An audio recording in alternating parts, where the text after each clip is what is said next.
Welcome to Drinking Bros, presented by GhostBed.com. Live from the newsroom in Austin, Texas, here's Drinkin' Bros Fake News.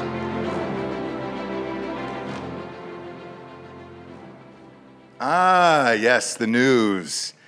Welcome, kids, to Drinkin' Bros Fake News, the realest, fakest news of the week. So far, my favorite real news is seeing the literal meltdowns of all the liberals on Twitter. My God, man. They lost their platform, Anthony. Yeah, I mean, it's pretty funny. Seeing Ari Melbourne on Msnbc saying, you know, if one guy's in charge of Twitter, then they can, like, ban the other candidate and only show stories from one side of the aisle. That's not cool, man. Are you fucking kidding me? So I watched that clip. That's an unbelievable. It was so unbelievable that I thought it was fake. I thought that was fake news. I was like, there's no way. That has to be a joke. Somebody green screened that. And no, that was a real fucking moment on live television. It was like, are you so goddamn dumb that you don't see what's been happening for the last 6 years? Yeah, that's why I don't. It's starting to get to the point now for me, and you saw it on the show with the college swimmer the other day. I'm just done with everybody's fucking stupid, like this assumption that I am to participate in their fucking delusion, right? And just to make sure their feelings don't get hurt. Fuck all of you people. I'm done, 100% done with that shit. Did you see what your favorite Robert Reich tweeted? Oh, God. Don't. I saw. No, do it, but I saw what fucking Defiant Els posted, which is his take from back in the day and then now. Like, Twitter's private. You shouldn't. So it was similar, but it was another take that they had been, like, lobbing at conservatives the whole fucking time. And then now, like, he was saying this. He was just like, Twitter is where people talk. Like, we can't just go, like, make another one. Yeah. After they were like, build your own fucking Twitter for like years. Yeah. remember Parler? Huh? Yeah, there's been some chatter actually on the interwebs the last 2 days that Google and Apple have tossed around the idea of taking the Twitter app off of their app stores if they do any weird shit. Right. Really? Like, at no point was banning the New York Post and the Hunter Biden laptop story on the table for taking them off of a platform. Yeah. But Parler just existing was enough to take them off a platform. Yep. So, we'll see what happens. I mean, luckily, Elon Musk is he chugs as much Chinese dong as anybody. Sure. So I don't think that'll happen, frankly. Like, he's a very powerful person, not just because he's rich or runs companies that are at the intersection of all these fucking things, but also because he's got just a lot of Chinese dick around him. Yeah, I don't do a Kate Blanchett, Bob. I have a feeling you might, though, like a really over-the-top Kate Blanchett. Kate, an impression? Yeah, I can't. I do a lot of impressions. Kate Blanchett. I don't think Kate Blanchett is one. Anyways, you don't think you can pull that off, Bob? I don't think so. I'm giving you a lot of credit here. You are. That's a random, but your acting chops are impressive, Bob, and I didn't know if you could pull out a Kate Blanchett. Everybody does like a fucking Christopher Walken and a Mike Tyson. Nobody does Kate Blanchett. Why would they? I refused to doing stand-up growing up just because everybody did it. You're right. It's hacky to do a Walken. But Kate Blanchett posted, "This is dangerous. This is very dangerous." Now that Elon Musk has taken over Twitter. And I wrote, this is on Variety and on Facebook, which is rarely used anymore. And I just wrote, is it dangerous because the other party is now running it? Like, what makes it dangerous now all of a sudden? And that's what I'm trying to think when I read all these tweets from people who are like, oh, this is terrible. This is awful. Well, then boycott it or get off the platform. That's exactly what you said to Republicans after Trump was removed. Go find another platform. Well, they tried, and then they ripped that one down too. Yeah. With Twitter, I don't think Apple or Google could do it. By the way, in that meeting on Monday night, Dan, I was talking about the Twitter thing, and they were like, that's not the worst. They by far said Google and YouTube were the worst. They were like, if you were able to really peel back the layers of what was going on there, they would be the worst by far. I don't know if you've noticed it with yours. Well, I think you started a new one after the old one, but with mine, I've gained 2,500 followers since the acquisition happened officially, about 36 hours ago.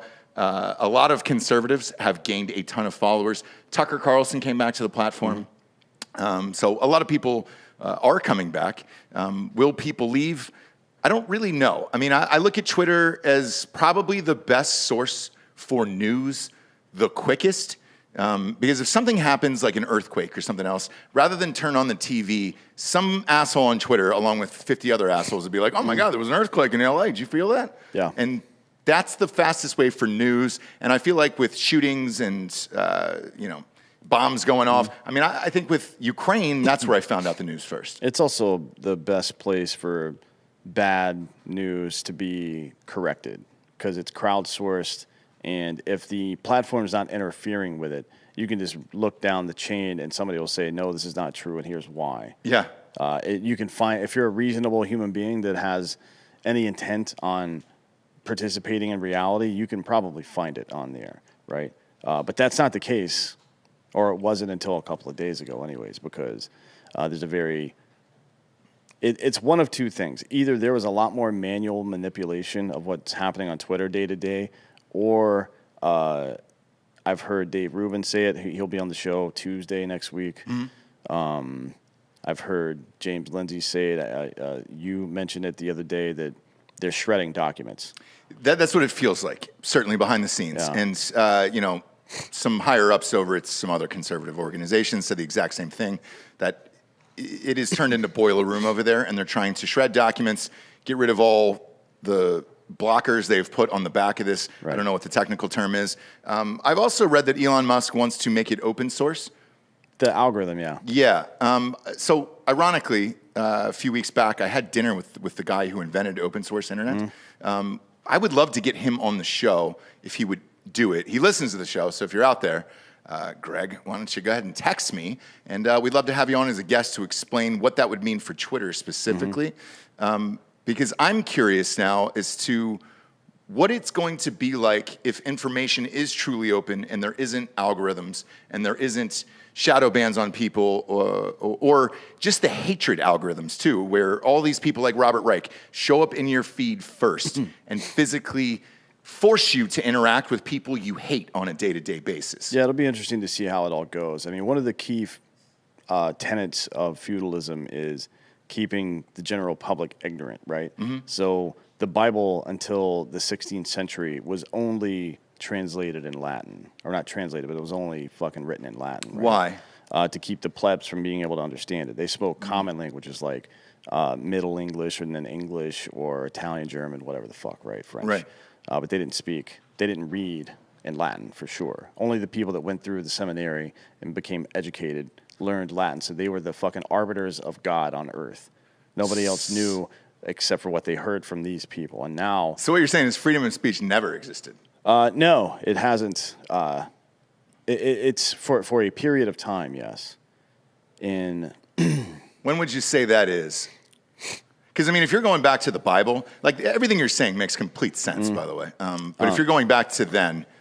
Well, it's whatever the epicenter of social life is what you want to control. So if it's religion, then you want to control. You want to be the arbiter of the religion. If it's politics, you want to be the arbiter of politics, and that's what these news organizations have been doing since long before Trump showed up. I mean, this stuff's been going on for a very long time. There have been collusions between, as I mentioned, Rutherford B. Hayes. You can read about it in The Master Switch. There have been collusions between the press and government for years because somebody wants to control the access to that thing, right? Because if you can, you don't need to hack voting machines if you can hack somebody's brain. I say that a lot. And if their social diet is to know what's going on in politics and moralize and fucking virtue signal based on that, and you can control the information that they're getting, then you have hacked their mind effectively. Right. It's now a form of digital feudalism where that person is ignorant to the reality of the situation because everything that's going on is above their level. They're just being fed narrative at that point, which is the same as being fed the Bible in English instead of the Latin that it was written in, for example, or I'm sorry, the Greek or Hebrew that was written in. There's no escape plan for this shit, by the way.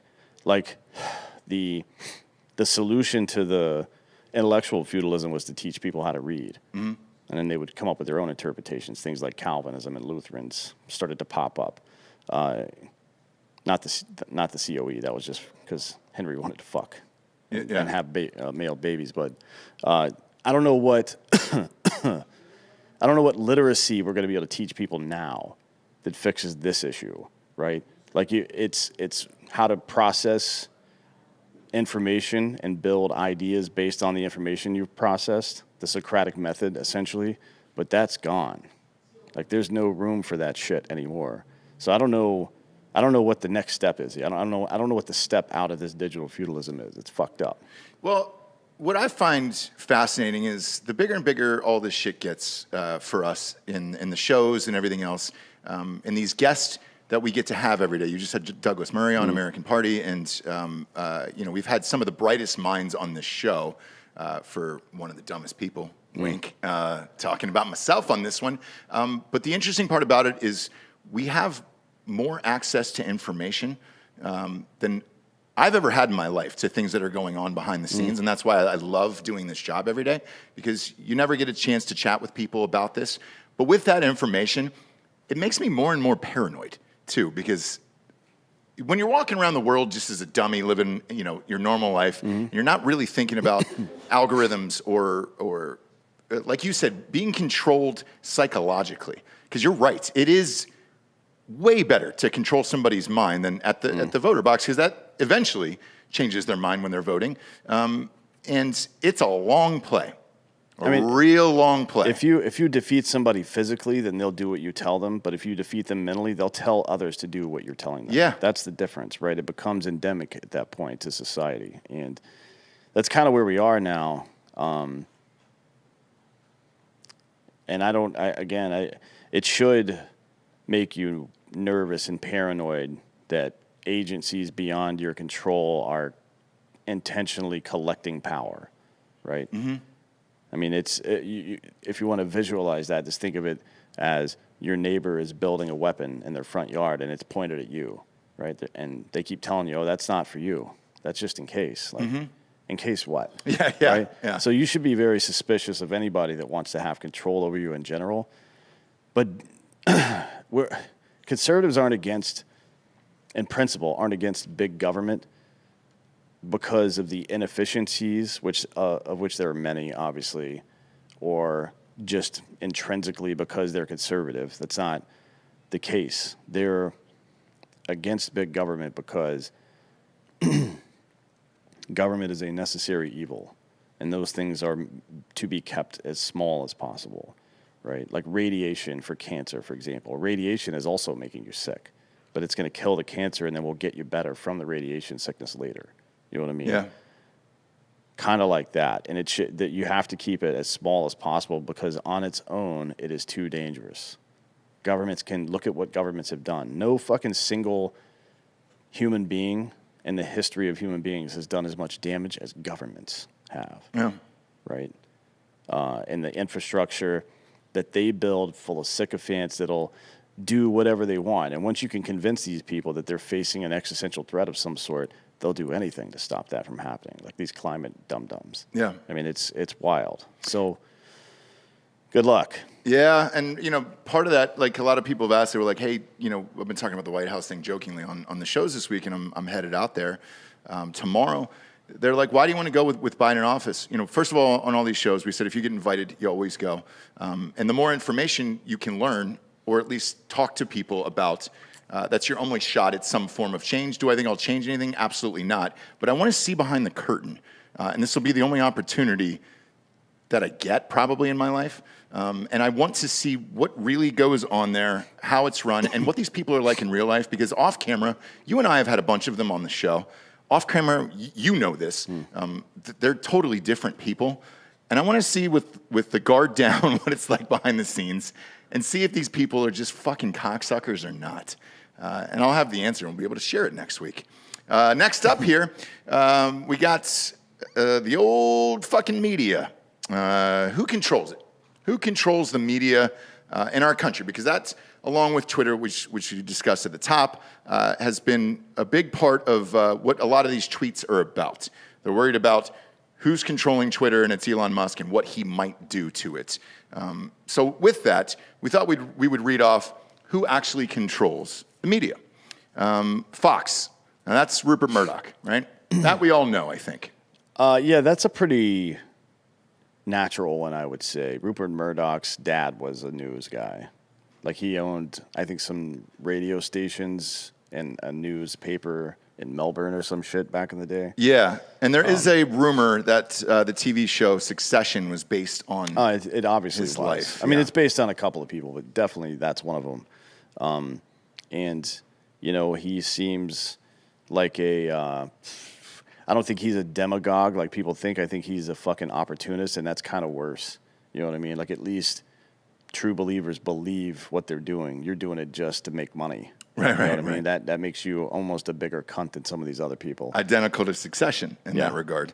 Next up is CNN. Now, this is an owner from an undisclosed company between Discovery Media and Warner Media. Its largest shareholder is AT&T. The major shareholders are Vanguard Group, which you probably heard this week that they own part of Twitter as well. Well, they did. Yeah, not anymore. Nailed it.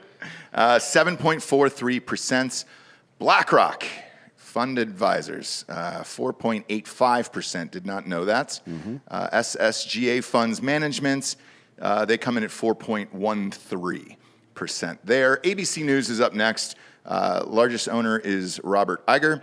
He's the president of Disney. Disney owns ABC. He just stepped down recently. There's a rumor, though, that he might come back. He has come back before, and he might come back again.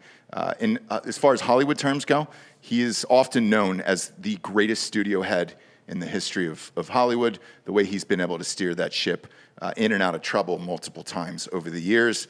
The largest shareholder is Laurene Powell Jobs Trust. Is that the same Jobs as in Steve Jobs? Let's look it up. Laurene Powell Jobs was married to Steve Jobs. Yeah. That she was married to him. She looks pretty young to have been married to him.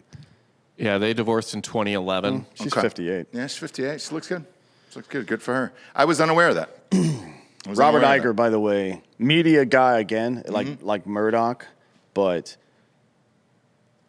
it's different, isn't it? Like being in the fiction side of media and then also the nonfiction side of media and how that might be vertical integration in a lot of ways. Yes. Yeah. Yeah. And we know how evil Disney is as an organization. Like not bad or dicks or any of that, evil. Yeah. And by the way, that's why he is rumored to be coming back, is to change the image that is currently held right now in public opinion. In the court of public opinion, I should say. And we'll see if that actually happens. The major shareholders here are Iger and Christine McCarthy, who's the Disney Senior Executive VP and CFO. Now, they own a lot of shit. They also own ESPN. Fox. Marvel. Yeah, everything. They own Lucasfilm. Yeah. Yeah. And Lucasfilm, that's another thing, too, about fucking liberals. Like, with George Lucas, there was a huge tax hike coming in California, in the state of California itself. He got that deal done right before the end of the calendar year so he could keep his billions of dollars and not pay taxes. No one really talks about that.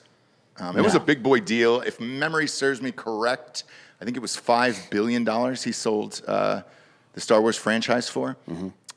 Looking back at it now, the way that Disney's been able to exploit it, it's probably worth a lot more. So congratulations to Robert Iger for exploiting that. NBC News is up next. Owner is Comcast. Comcast is the current owner. Used to be Universal. So as the time has gone on there, I think Universal was bought out by Comcast and et cetera. I mean, it just keeps going and going. Next, it'll be Verizon or some other bullshit like that. Major shareholders are You're going to be shocked by this. Vanguard Group, 8.11%. Capital Research Management, 4.57%. And then another one named BlackRock, again, fund advisors at 4.26%. CBS News. Now, this is the Redstone family. Did Sumner die, Bob? Did Sumner Redstone die? Okay. He was super old when I left Hollywood. Yeah, he died in 2020, August 11th. Okay, yeah. He was really fucking old, so I would be shocked if he was alive. But very similar to Rupert Murdoch, held on to it for years and years and years.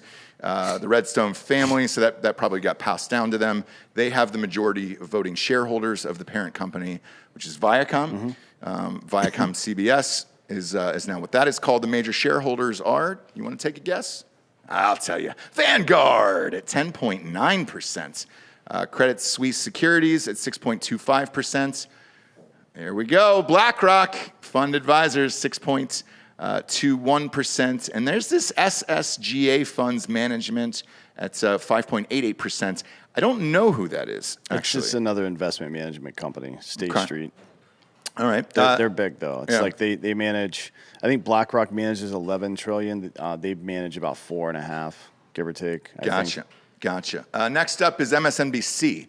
That owner is Comcast. They're owned by NBC. Major shareholders, Vanguard Group, 8.11%. Capital Research and Management, 4.57%. BlackRock, again, it's 4.26%.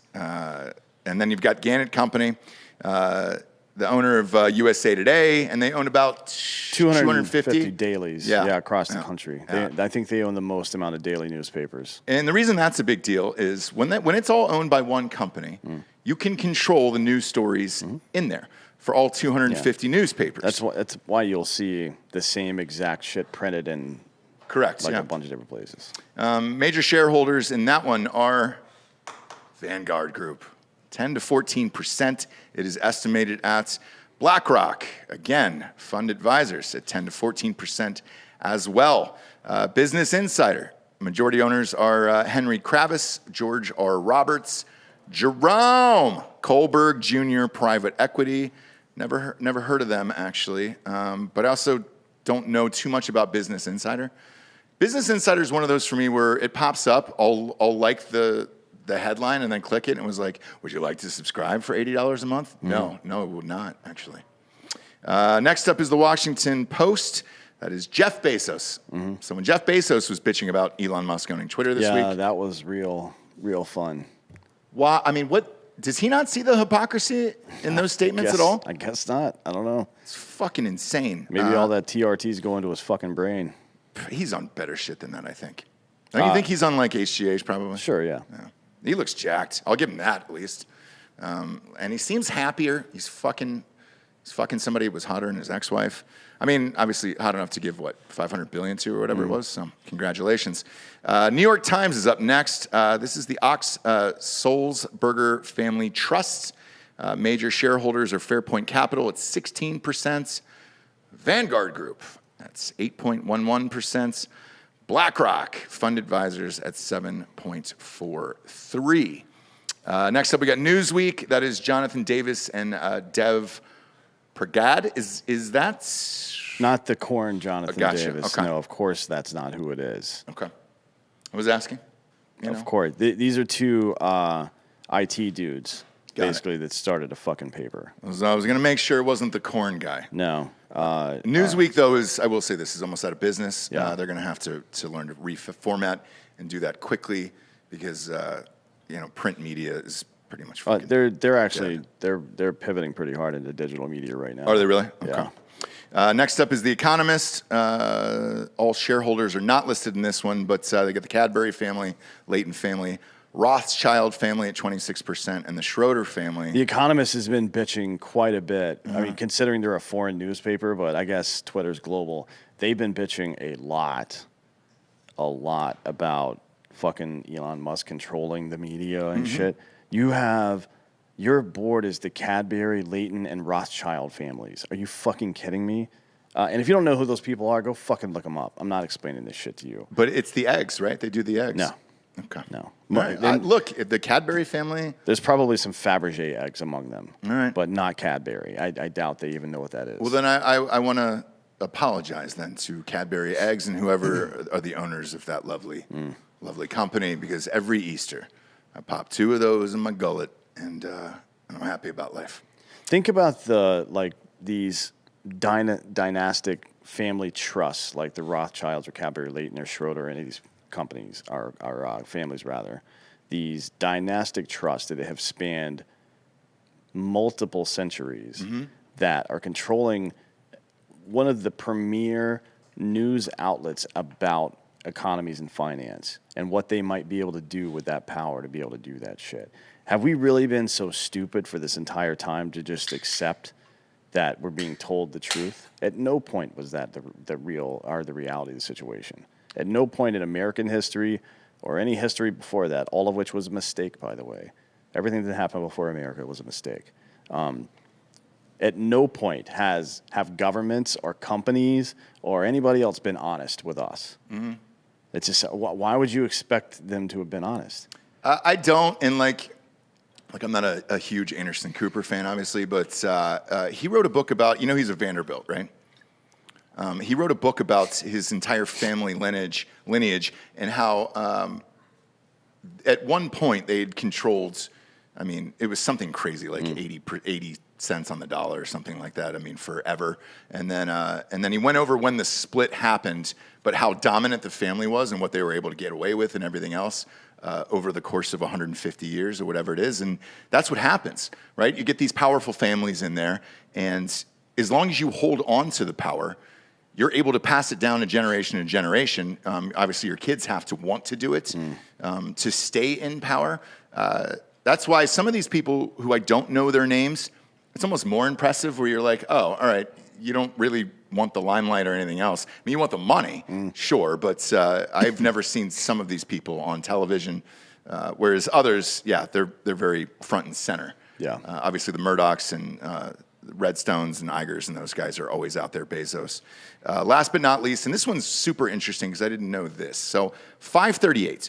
This is Nate Silver's company. They've always been owned by Disney. Well, they were owned by ESPN. Hang on. Yeah. But so 538 originally and Nate Silver was independent, and then they went to ESPN. Right. After the 2012 election, with Obama. Yeah, 2008 he got everything right. 2012 he biffed it, and then he was like, all right, I better get this big deal. Which was smart. Yeah. Which was smart on his part. So here's the super interesting part about this, and I'm glad you wrote this in here. With 538, as I was following Nate Silver in that election with Obama, yes, he did get it all right, and he made a name for himself in a popular website and everything else. Now, Disney owns ESPN, so that makes sense. But why ESPN decided to pick him up first over everybody else, I'm not really sure. Because of the Moneyball movie. That was 2011, right? Uh-huh. Data is huge now. It's data.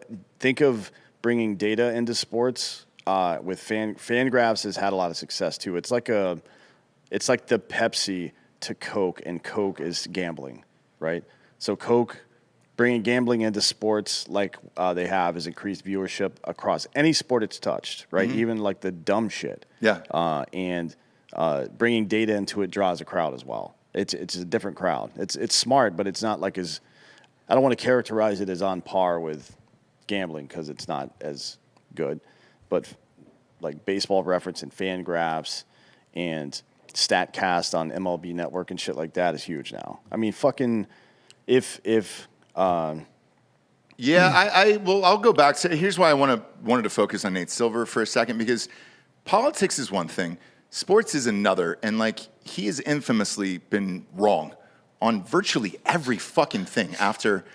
He was pretty close on the 2020 midterms and the election. He was pretty close on that, but everything else has been wrong. And when he went to ESPN, I'll never forget the Warriors were up 3-1, and then they ended up losing to the Cavs. And he had some astronomical odds for that and how it was impossible and it would never happen. And sure enough, it happened.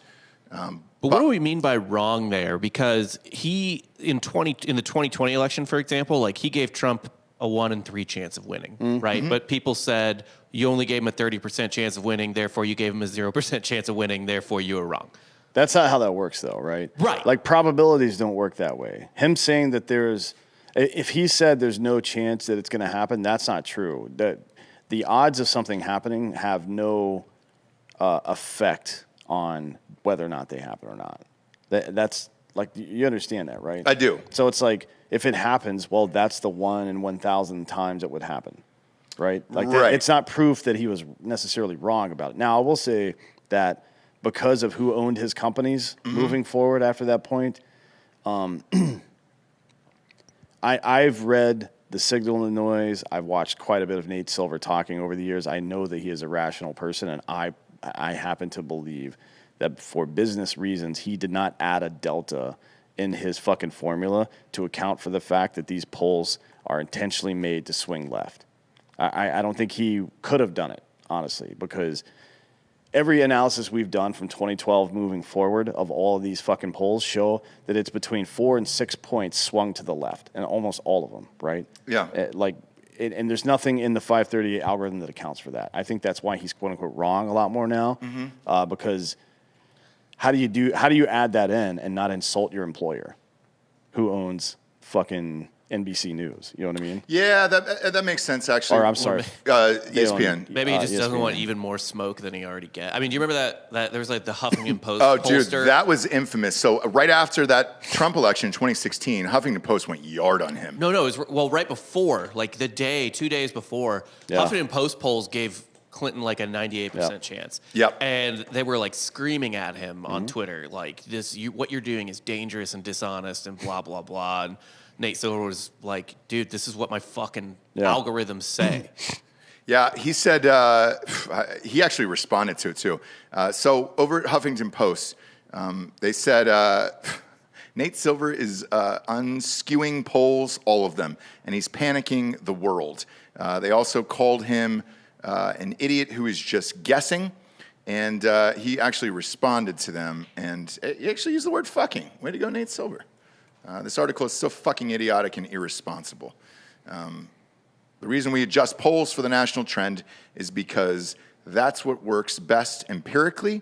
It's not a subjective assumption. It's wrong to show Clinton with a 6-point lead, as per Huffington Post, when almost no national poll shows that, doesn't reflect the data. The problem is what we're doing in this world where people like at Ryan Grimm, who works at Huffington Post, don't actually give a shit about evidence and proof.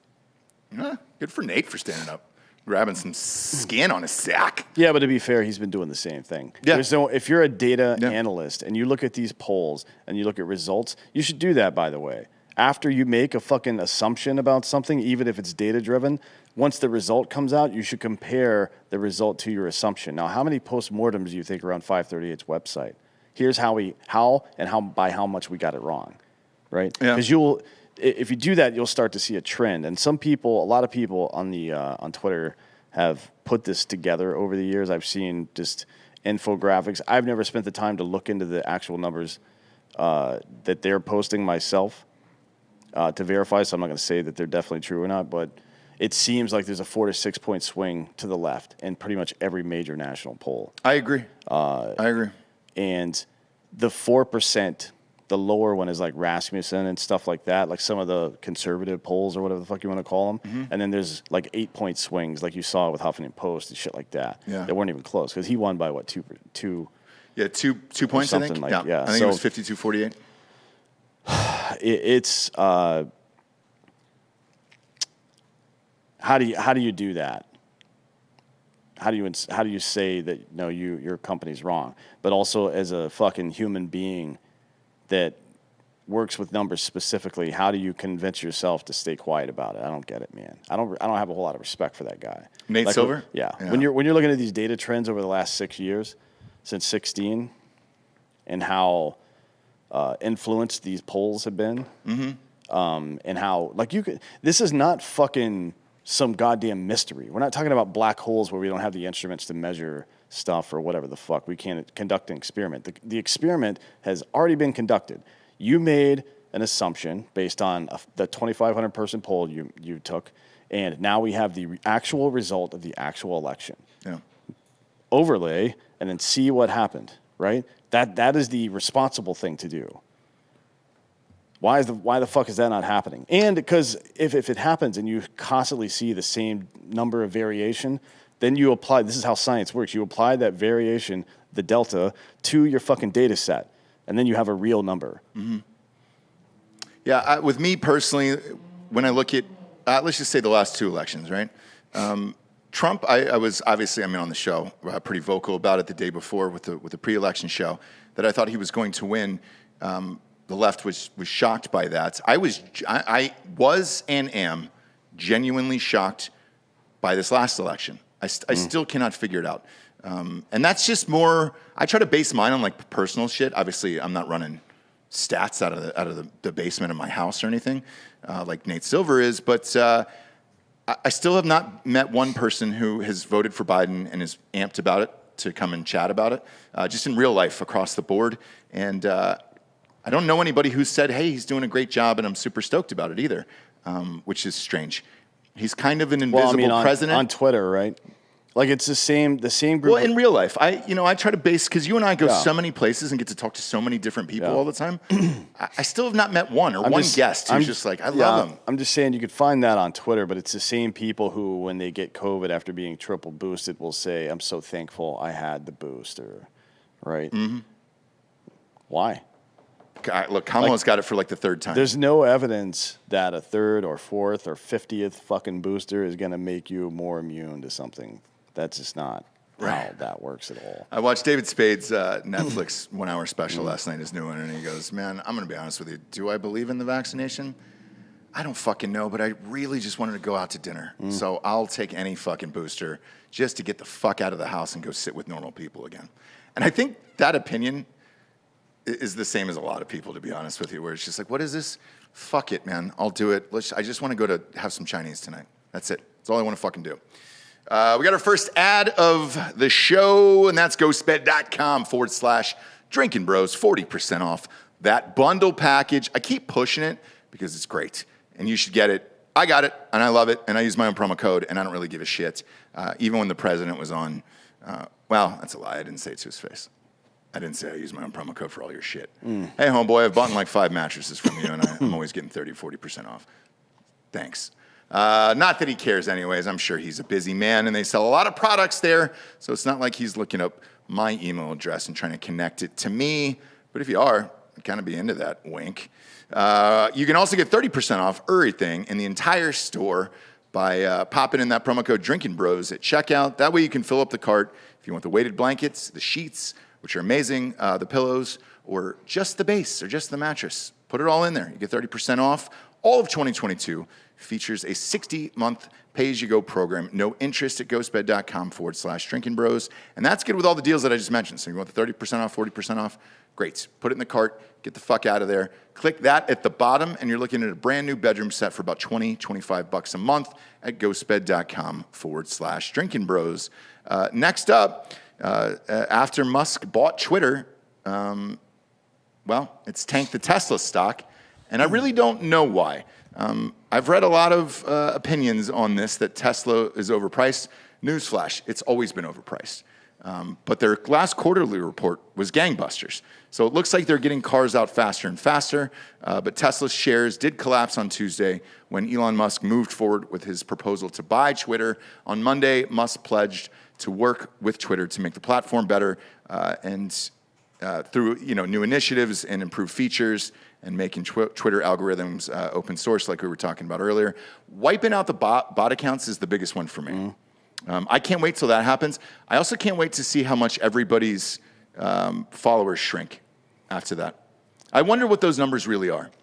A bunch of leftist folks have been complaining the last couple of days about losing 1,500 followers at a time, and saying that that's like, I don't know what they think is happening. Like people are getting unsubscribed or what?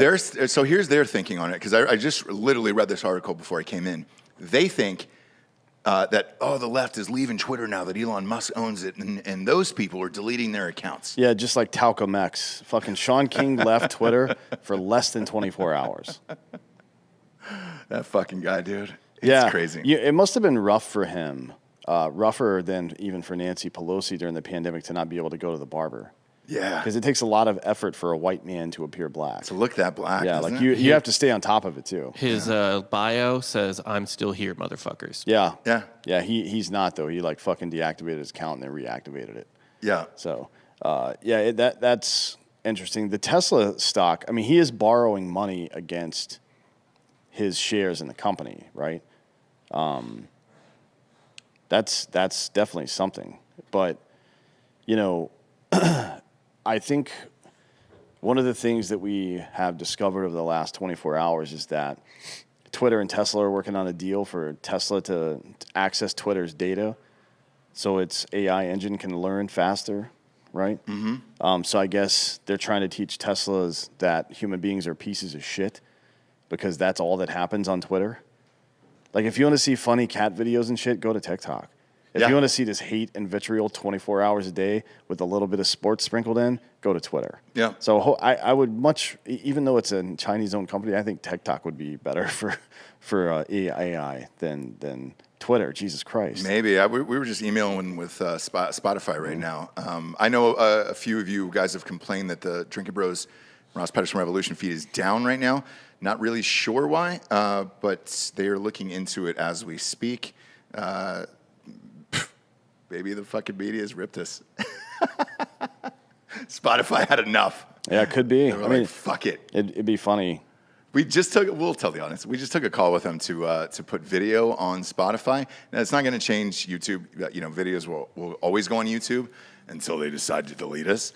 But we just literally took a phone call about it, that I went to the page, and they were like, hey, man, you guys are missing from Spotify. And I had to email the guy back. I was like, what the fuck, bro? Yeah. And he said, we're looking into it right now. It appears to be unpublished. Nope, it's been published for 7 years. Mm-hmm. So that has never changed. We were actually one of the very first podcasts on Spotify. Mm-hmm. Both of those shows were two of the first ones that they published on there when they went to podcast. But Tesla stock fell as much as 11% on Tuesday to $8.90 a share, which is more than 28% lower than their all-time high last November. The drop wiped out $114 billion from Tesla's market capitalization and nearly $25 billion from Musk's own wallets. Despite losing that $25 billion in a single day, Elon is still the wealthiest person on the planet with a fortune of over $240 billion. One thing that I wanted to chat with you about regarding this, Dan, was because you had a post about it that I thought was really fucking good. A bunch of people are bitching about one that went viral that is completely incorrect, that if Elon... the exact price of $48 billion that he gave for Twitter, if he would have given that to Americans, each American would have had $1 million with $7 billion left over for Elon Musk. That is not true. Simple math says that is about $120 per American. I don't know why that took off and went viral, unless the entire world is just dumb and can't do math. Yeah, people are stupid. The other one that you posted about, in particular, was interesting about world hunger. Explain that. Like, people were saying he could have used that money to end world hunger. I don't remember who it was. Maybe Elizabeth Warren. She's always riding his dick. Somebody said for $6 billion you could end world hunger, and Elon Musk retorted and said, "Give me a plan where we can end world hunger for $6 billion, and I'll gladly give you $6 billion." Yeah, there's really opening accounting for it as well. It was pretty famous for a while. It's just gotten really popular to claim, like, what could he have done with that money? Like, everyone's memed it about whatever cause that they want to make sense for. But I haven't seen anything that financially made sense or was true. Like the American thing where every American would have $1 million, that's not even close. No. It's just ridiculous statements. It was like, imagine what you could do with $44 million to climate change, and it was just like, that's not how this all works. That's you know what? How it works in any capacity. So it's just ridiculous. That's a great one too. So I saw that meme as well. They said Biden's plan for climate change was $48 billion, and Elon spent $47 billion. He could have just funded that himself. You've seen these bills. In there, what, 5% probably goes to climate change, and then the rest of it is fucking pork. Yeah. Yeah, it's bullshit. And it's not like this money disappears. Like, people who own stock now get this money. It's not like... Yeah. They now have the opportunity to help out the world if they wanted to. Yeah, I guess Bill Gates made a bunch of money because he's got a long time short on like fucking 400,000 shares or 4 million shares, I think. Oh, yeah. Of Tesla, so he made a bunch of money today. But Tesla's fine. Like, I wouldn't worry too much about them. They have... had their most profitable quarter ever. Yeah. And it looks like they're going to have an even more profitable quarter this year, or this quarter. The other thing that blows me away about Elon Musk is we're going to shit on the guy who essentially created the electric vehicle and got it out to the masses. Because he's the first one to do it, and he's the only one to do it right now at a mass level. And a lot of people say, I mean, shit, you've seen how many orders are back ordered for fucking Tesla. We've been on back order for that truck for 2 goddamn years now at this point. They can't make these goddamn things fast enough. Everybody else has ripped the tech and they're trying, but now they're seeing how difficult it really is. Like the Lightning and all that other bullshit, the Hummer, none of that shit has come out yet.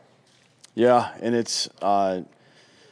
it's a weird cause it shows you what they really care about, right? So if you're an environmentalist or a fucking whatever your cause is, and somebody is making the most progress on that thing, but because you have, like, if that doesn't automatically qualify them as good in your book, then there's some issues, right? Like, that's not really what you actually value, I guess, is what you're saying. So... What is it then that they value?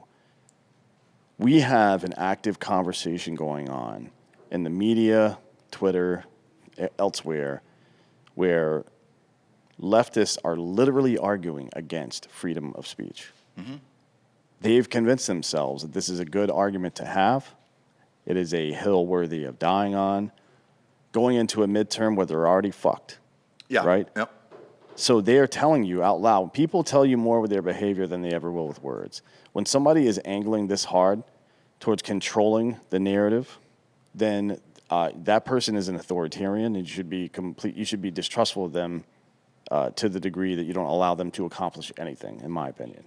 No, I agree. And by the way, regarding those elections that are coming up, I'm real curious to see Nate Silver's numbers on that. Because it's going to be a fucking bloodbath. Yeah, do you want to pull those up, Bob? Yeah, does he have them up I'm yet? sure Nate Silver's got numbers on the for the midterms this year? Yeah. Yeah, hold on. We might have to go live that night and just only watch CNN. I want to see that guy dance around the map trying to figure out how they're going to win any of this shit because it's going to be pretty goddamn hilarious. Yeah. Even most Dems like Warren, AOC, all of them have conceded, like, unless we're able to turn the ship around in the next 60 days, we're fucked. Does he have numbers yet for the midterms? We need to look a little bit. The main 2 things he has up right now are Biden's ratings and the redistricting that's going on, the gerrymandering, basically, that all the states are trying to get approved. Yeah. So what does he say? Pop that up on screen. What does he say for Biden's ratings? Yeah, hold on just a sec.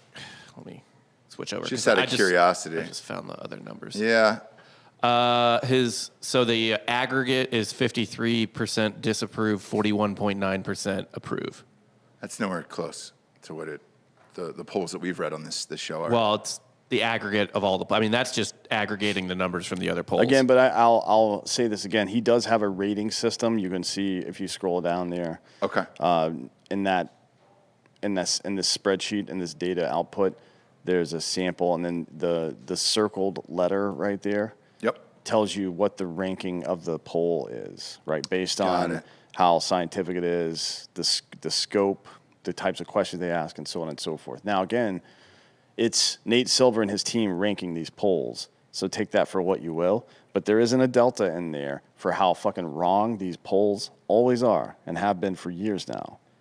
And it's because he simply doesn't have the temerity to do it. He definitely has the sense. He's a data analyst. I've seen his work. It's very good work. It has to be intentional. There's no way that there's no way he doesn't understand how badly these polls skew. There's no way. So in your opinion, Nate Silver himself is actually skewing these polls? How could that not be the case? Look, I'm with you. He's the fucking... I'm with you. He's the editor. in chief of this fucking website. It's his name on it, right? Like, no, name one other 538 employee. Nobody can. Well, here's the only pushback I'll have on that is if he's getting these from all those polls that Bob you just posted, I think all of these polls are skewed left and wrong. Therefore, how would he know how much to go right or left as far as the polling or the numbers wise? Easy. You take all the polls from last election cycle and apply them to the vote that actually happened, right? Not so much at the presidential level because those things are just, it's such a large data set that hammering down on certain things can be difficult, but the local polls and local elections, those are really important. Okay. Because people say what they mean in local elections. And you would take the poll, see the result, overlay, just like what I was saying earlier. And you can see what reality is. And if you have 100 polls from the last election cycle, or 50, or polls from multiple election cycles, and every single time it's 4 to 6 points off to the left, now you know. That's your delta. There's a little D and a fucking... Yeah. That's your delta. And you apply that to every fucking poll you run. Okay.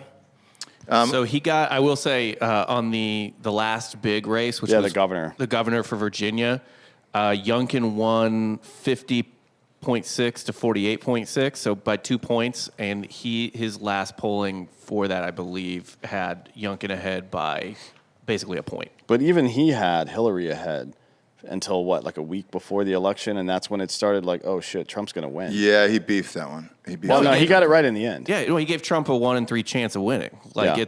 Trump had like a 32% chance of winning the election, and everyone was shitting their pants because they were like, it's 0. Right. Yeah. Okay. They don't understand math. For the generic ballot in Congress, he has Republicans up almost 2.3 points. For Congress or Senate? Both. Congress. This is the generic. Well, Congress is both houses, technically, I would imagine, right? Yeah. No, I know it is. I'm just saying. But I think as far as his polls are concerned, I believe it's Senate and Congress. Am I correct or wrong? It's the Senate and the House. Senate So and the both, House. Okay. Yeah. Then that is both. And what does he have it at? He has Republicans by 2.3 points. Okay. So for the U.S. House, there's not a graph. This just shows the polls. Let me see if I got for this. Yeah, the generic ballot, he has Republicans ahead by 2.3 points. All right. So any Republican against any Democrat, and that's a sign of complete dissatisfaction with the incumbent because they control the presidency and both houses of Congress right now. And the other thing to keep in mind is it's only April 28th. Mm-hmm. So it's going to get a lot worse. It's going to get worse, yeah. Yeah, it's going to get a lot worse. There's a couple more shitty things coming in the future. So make sure you're prepared. This episode is brought to you by EuroOptic.com. There we go. If you haven't heard of these guys yet, EuroOptic is an online retailer of optics, firearms, hunting apparel, and outdoor gear. They carry all the major brands we know and love, like Vortex, Swarovski, Night Force, Leupold, Sitka, Beretta, CZ, a bunch. I mean, I've bought a couple of fucking ACOGs from them as well. EuroOptic is a veteran-owned company based in central Pennsylvania. Nothing from that asshole. All right. No. Central Pennsylvania. Delco, you son of a bitch. I don't ride for Central Pennsylvania. I won't do it. Their team of customer service reps are the best in the industry. They're all hunters, shooters, outdoor enthusiasts, so they have firsthand knowledge of all the gear and stuff. So if you're building a certain kind of gun for a certain purpose and you want to call somebody that really knows what they're talking about and get some advice on what you should buy, they're open for that as well. If you're familiar with EuroOptic, then you already know they have faster shipping than anyone else. There's a couple of websites that suck. Yeah. One, the initials are OP. I'm not going to say the name because we're in the middle of an ad read here, but they sell stuff that they don't have on their shelves yet. No shit. Yes. So you're not going to get that. Correct. 4 months. Forever, yeah. It's, oh my God. With red shipping at EuroOptic.com, you'll get your purchase shipped the same day and it'll be on your doorstep in 1 to 2 days for free shipping. Just look for the red logo on most of the optics and gear. That's stuff that they actually have in stock at their warehouse that day that they will mail to you in the same goddamn day. Why isn't everybody doing that? I don't know. That's why Amazon built all these fucking spots all over the country. Yes. Just so they could do that. 100%. But all the shitty, irresponsible to your customer's solution to it is just to pre-sell everything, right? And not have anything on hand. And it affects the customer experience. It sucks. I don't want to wait that long. So since they're supporting us, we'd like to support them. Head on over to eurooptics.com/Drinkin Bros and see everything they have to offer. And if you buy anything from there, once you get it, send me a picture. Yeah, that is EUROOPTIC.com/Drinkin Bros, eurooptic.com/Drinkin Bros. Scopes, rangefinders, binoculars, firearms, gear, demo, you name it, they've got it in there. And best in the biz. Yep. They've also got an Oakley closeout sale now if you're looking for sunglasses. Dude, I just got a new pair. And fuck, man, I should have got them from here. I didn't know. Damn it, man. Fucked up. Damn it. If I don't get a discount on something or a code, I'm pretty pissed off in this life anymore. We've gotten spoiled with all these shows, damn it. Next up, U.S. swaps prisoners with Russia. The U.S. and Russia held a surprise prisoner swap in Turkey earlier today, trading former U.S. Marine Trevor Reed for Russian pilots Konstantin Yaroshenko. I think that's identical, actually. Way to go, Ross. Yaroshenko, the Russian prisoner, is a convicted drug trafficker who was sentenced to 20 years in a U.S. prison in 2010. Reed was arrested in Moscow in 2019 after being accused of intentionally endangering the lives of government officials. The former Marine was sentenced to 9 years in jail for allegedly grabbing the arm of a police officer while being driven to the police station, causing the car to almost crash. Last year, Vladimir Putin said Reed at his summits with Biden in Geneva, saying, "Your guy, the Marine, he's just a drunk and a troublemaker. As they say here, he got himself shit-faced and started a fight. These things happen in life. Somebody gulps down some vodka and starts a fight. So you violate the law, you go to prison." Putin also went on to say Reed was lucky to be alive and claimed that if he had attacked an American cop, he would have been shot dead on the spot. Who knew that an authoritarian communist would be for gun control? Unbelievable. Fuck you, dude. Reed's family released a statement about the release of the former Marine, saying, "Today our prayers have been answered, and Trevor is safely on his way back to the United States. The president's actions may have saved Trevor's life." Do you think, like, how Brittany Griner must be punching air right now? Dude, the first thing I thought of when I read that story was, you didn't ask for Brittany Griner too? Yeah. Strange. Maybe they wanted somebody else for him, and they're like, "Nah, we're keeping that one." But do you think that's what really went on? That's what I was thinking. For real. Usually there's a negotiation that happens. Yeah. Player to be named later. Maybe that's Brittany Griner. I don't know. They ran the numbers. She actually doesn't affect enough Americans. Oof. Maybe.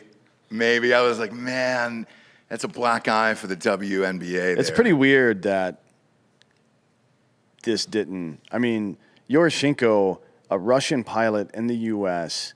that's transporting a bunch of cocaine around. What are the chances he's doing it like on behalf of the CIA? You know what I mean? Yeah. It's like at least 1 out of 3 Yeah. that he's doing it for them. Tom Cruise made a fucking movie about it. This isn't new shit for us. We've been stealing other people's intelligence assets and using them for our own fucking fucked up operations for a long time now. See, the nuclear weapon, the Manhattan Project. Yeah. We did all that. That's kind of weird.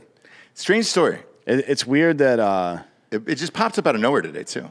It's weird that they just let that kid rot in fucking Russia for getting in a bar fight and getting in a fight with cops on the way to the jail cell. That's like something that most of the people in the 82nd Airborne have done. Yeah. Do you think it was because he was a Marine? Well, no, it's probably because, I mean, if what they're saying, the Russians are saying is true, and he grabbed a cop's arm and tried to steer him off the road while they were driving. Like, first of all, handcuff the guy. Gotcha. Put his handcuffs behind his fucking back like a professional, so he can't do that, asshole. Mm-hmm. And 2, where's the fucking cage in the car, man? I've never been in a Russian police car. I think they were letting him ride shotgun. You think so? It said he grabbed the police officer's arm and yanked it while it was on the wheel, and that's where the charge of endangering a government official came from. Okay. Or whatever. Okay.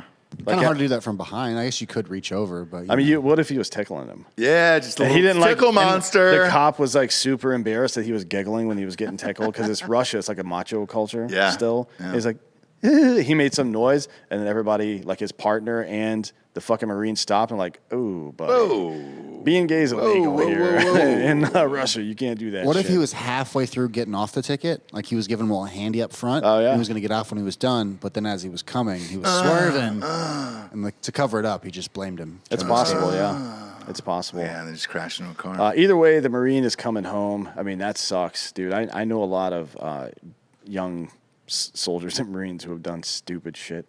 And, there's consequences, obviously, sometimes, but usually we try to keep them low level, not Russian prison time. Dude, that's 12 years. That's it. Yeah. He was in jail for 12 fucking years. No, not 12. It was 2019. 2010, right? I thought it was 2019.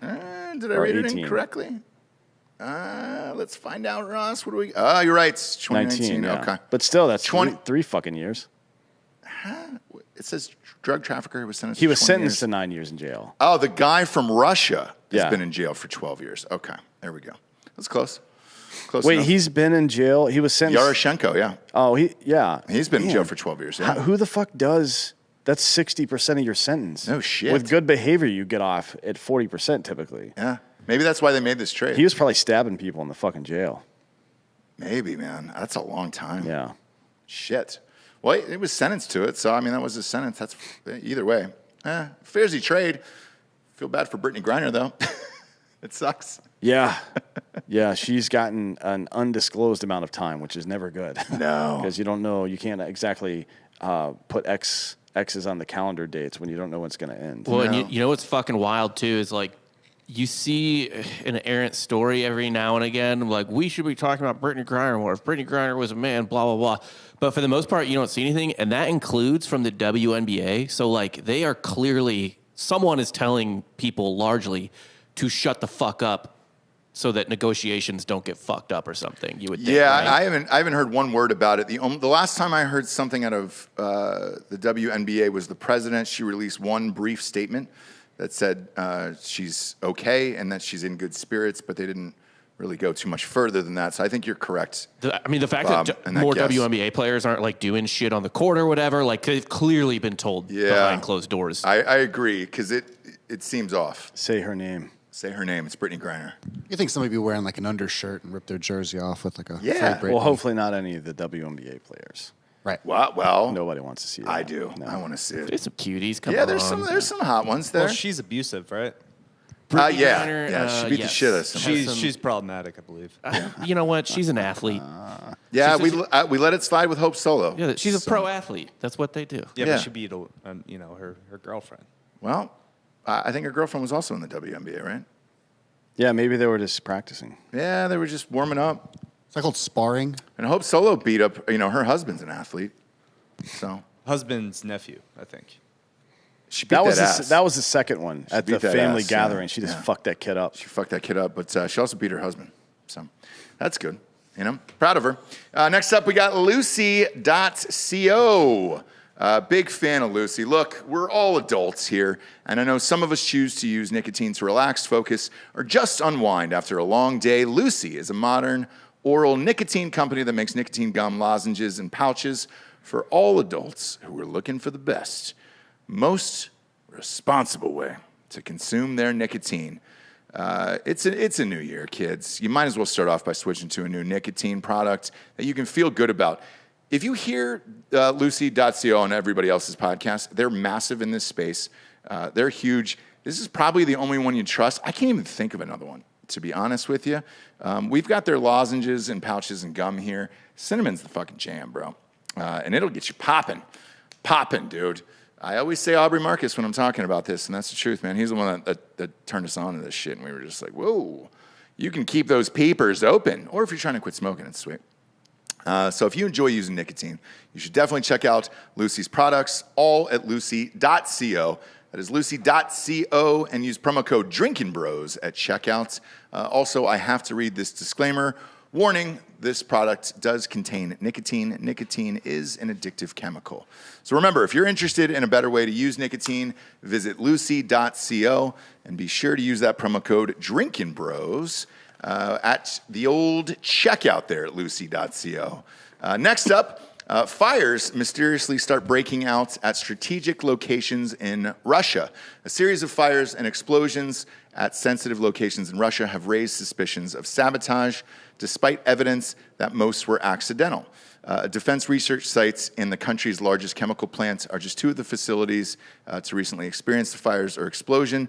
Also, some oil wells, Dan, some strategic oil wells have been struck. Do you think this is sabotage from Russians, or could this possibly be the Ukraine firing back? I couldn't get a read on it either way when I saw this on the news the other day. Yeah, it's a good question. I don't know. Who the fuck knows? Because with the Ukraine, I understand just trying to fight somebody off to keep them out of your country. Mm-hmm. But at one point, do you start lobbing rockets back at strategic locations? That's the vibe I got, at least when I saw it. And, I was watching the news at the gym, so it was silent. It was just on one of those TVs above me. And that was my first thought. Sabotage didn't enter my mind. Is that what they're saying it is? If it was rockets, they would say that. Okay. Ukraine would claim it because it makes them look good, and they would, that they're fighting back and stuff. But, let's say if this were an intelligence operation, the antagonist country might blow up some locations inside of Russia and then maybe float the narrative that Russians are fighting back against their own country and blah, blah, blah. Right? Yeah, that's what I figured. That's a game that's been played quite a bit. As a matter of fact, in the lead up to war, that was how the entire American media. This is another thing we've memory hold already, even though it just happened 2.5 months ago. Mm-hmm. The entire American media was publishing this story that Russia was going to use false flag operations to justify going into Ukraine. Why? That showed me right off the bat that none of these motherfuckers knew what they were talking about. Russia didn't ever feel like it needed to justify itself to go into Ukraine. Like the only justification they offered was NATO expansion, which is legit, by the way. Not that they should have invaded Ukraine. I'm just saying that's a legit thing that's happening. And then the weak trope of denazification that's been used by communists forever, right? Mm-hmm. They didn't feel like they needed to explain themselves to anybody or that it was any of anybody's business. But we have seen mass protests in Russia. Yep. They didn't want that shit getting out for sure. Yeah. And if I'm UK intelligence, especially, I think they're a little bit more involved in it than we are. If I'm running an intelligence operation over there, I definitely do that. I have agent saboteurs going around fucking shit up and then pretending like it's a Russian person that did it. Or I'm trying to flip actual Russians to do it and then overstate the amount of Russians fighting back against their government just to destabilize. This is how we defeated Russia before. In principle, we made it so costly to do things abroad that they couldn't focus on internal security and the country just fell apart, right? So now would be a good... Now we have them... When I say we, I mean the West in general, has Russia stretched pretty thin. So if they're going to make a move like this and try to do an internal situation, that now would be the time to start doing it. The other part of this is if you are the Ukraine and you are firing back or fighting back like this, I don't think you would say anything publicly because you would get Russia's full bone at that point. And, if they shot that fucking warship. Like they shot the warship, but like if you're spiking the football over, some of these detonations in their own country, then they could decide to go full bone and be like, all right, here's this fucking nuclear bomb. I was going to say, is there anything they're doing besides nuking them at this point? Like, they've got pretty much everything in there. Yeah. They do, but it doesn't at least seem, I know the media's fake and all that other shit. It doesn't seem like it's that effective yet. And I know this is a long game, but... Russia controls the entire eastern part of Ukraine. Do they really? Yeah. All of the places that they want. Look on any fucking... They put it on the map. They just don't put it in text. Right. They look on the maps of the controlled territory right now. That whole fucking eastern side, including down through Crimea, is controlled by Russians. Do you have a map of it, Bob? I'd be curious to see it. Grabbing one. Because all you hear from the media, truthfully, is just like, look at that. Oh, hey, they're fighting back. And this is from the BBC. Oh, this is from the BBC. Well, there's your answer. You see this? From us. Okay. And the parks with slashes in them. That's additional movement towards the west that they are making currently. Got it. Right. Okay. Like this this is not what losing for Russia looks like. So the funny thing about this is regarding what I just said, the American media isn't really showing this. This is the BBC, Bob?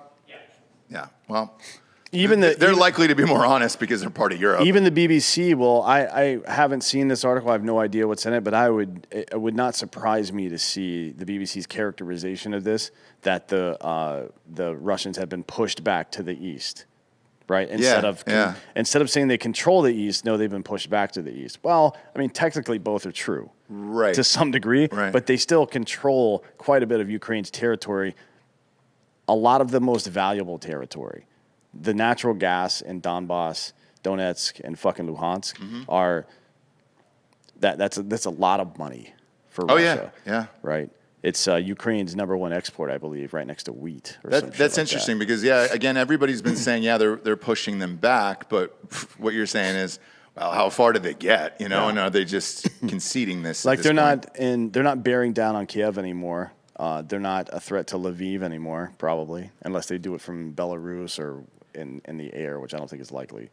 But it could be they took away Wimbledon. Belarus and Russia can't compete, so I probably did it. The weirdest thing, like all of this is normal. I think the propaganda, you're just seeing war propaganda put through the American media spin machine right now. You know what I mean? And it just makes it even crazier than just American politics being put through that spin machine. But I've seen some polls online on Twitter, and then some polls conducted by actual pollsters after the UK's Armed Forces Minister, like their Secretary of Defense, said that it would be completely legitimate for Ukraine to target Russian territory and shoot bombs at it or blow it up or fucking invade or whatever the fuck, right?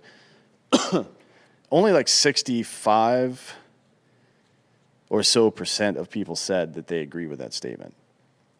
15% said, 15 or I think it was like, well, I guess it would be 18 and 16%, or 19 and 16% said. 19% said, no, they don't think that's appropriate, although I don't know who the fuck, like, how is that?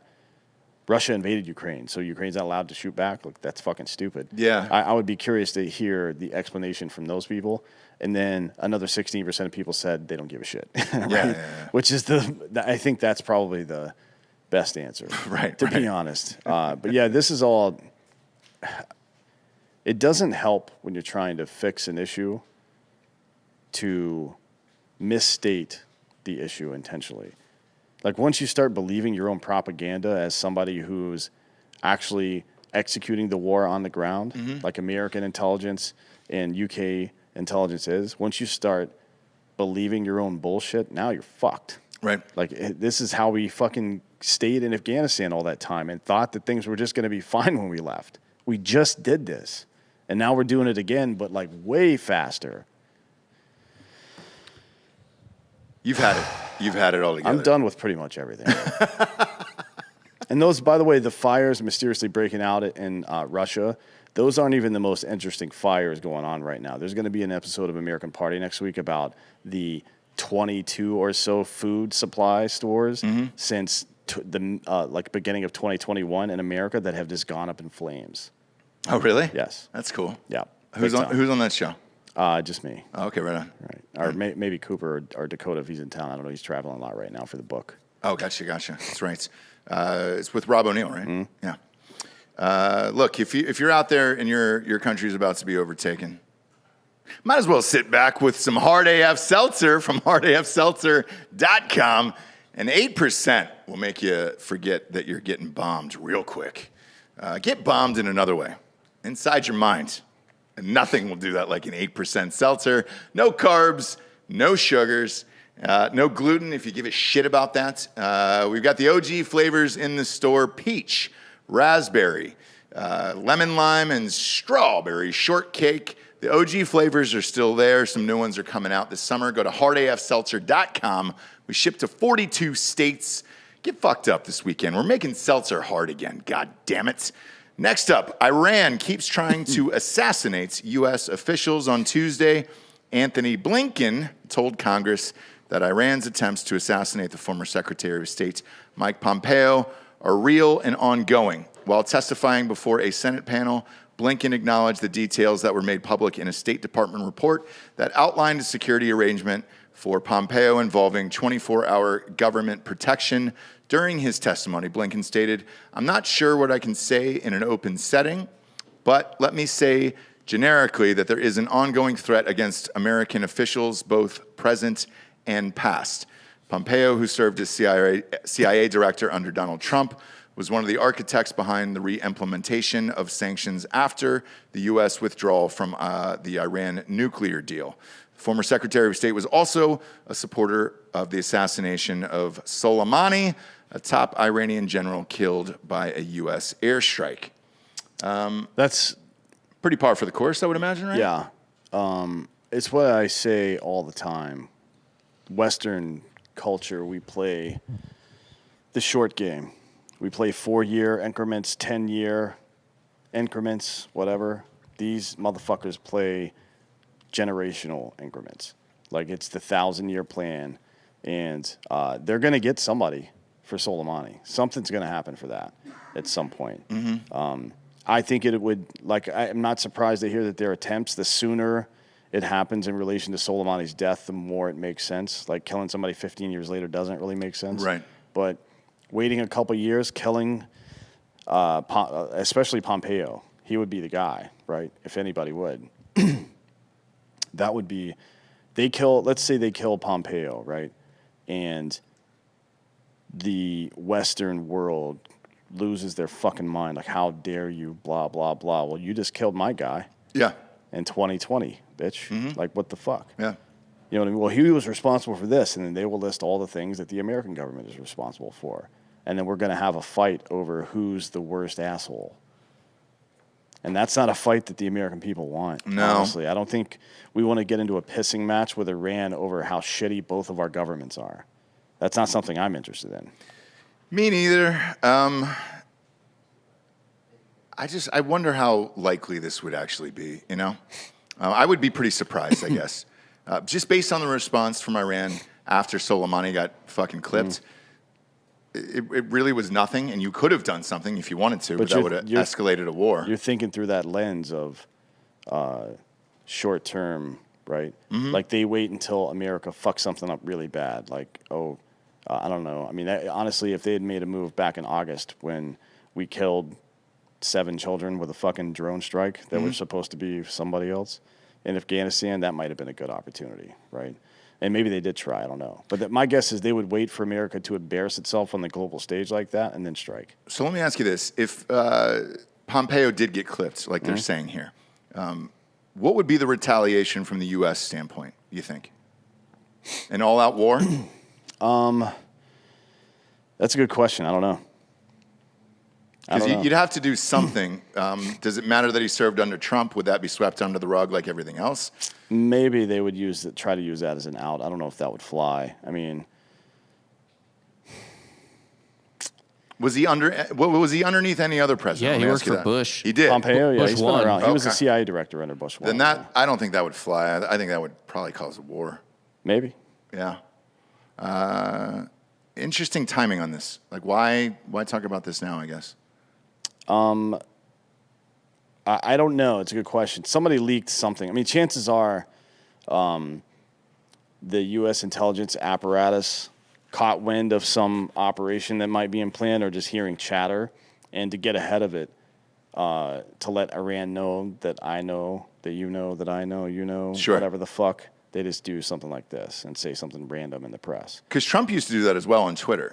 When something was going down or potentially going down, he would just come out and announce it and he'd be like, hey, if you fucking do something, we'll blow you off the face of the planet. Yeah, but that's not what they're saying here. They're a bunch of pussies. I mean, that's what they should be saying, frankly. But yeah, they're not saying, like, Blinken's not going to say something like that. That'd be awesome. He's a fucking coward, that guy, as is the entirety of the fucking Department of Defense. So they're not going to do anything. But yeah, I think the response, if it happened right now, would be nothing. I don't think a goddamn thing would happen. What the fuck has Biden done? No, nothing. To show that he's going to retaliate or protect this country. We'll find out if he's even there tomorrow. You know? Yeah. We'll see.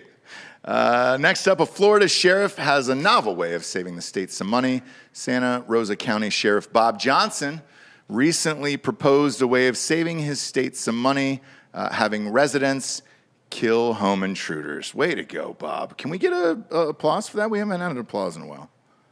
Thanks. Come on, Delco. We've earned it. Bob has earned it. Oh, that's real low. Give the people what they want, dude. That is... I feel like you're controlling our freedom of speech now. Our freedom of the soundboard, Delco. Correct, because I have such an ego now. You do, dude. You're fucking losing it on golf. On our golf show, your ego has gotten out of control, and now you're controlling the applause? Let the people hear some applause for Bob Johnson. God damn it. It's still too low. I can't... It's even lower. That's like a dog whistle that's so low. Yeah, this is interesting. I think... so this is based on a recent case. Brandon Harris was accused of breaking into at least 4 homes as he ran from deputies who were attempting to arrest him for a violation of probation, aggravated assault, and other crimes. During the burglary spree, Harris had a close encounter with the owner of one of the homes who attempted to shoot him but missed.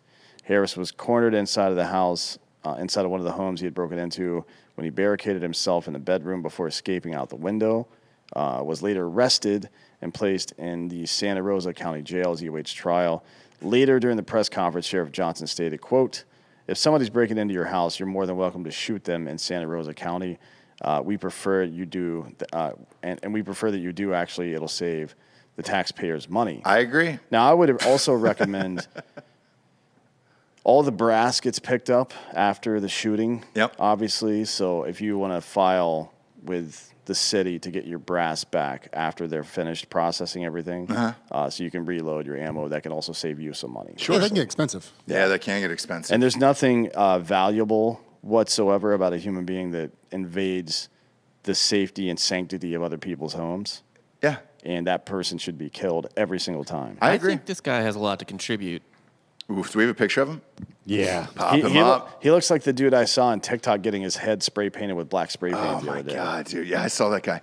This happened? this looks like a guy that should be murdered. Like, there's no reason this guy should live. The top of his head, if you notice there, if you're watching on YouTube with us, It looks like a fucking dick with herpes on it. it does, but he's bleeding on the top of his head, which is... He jumped through a window.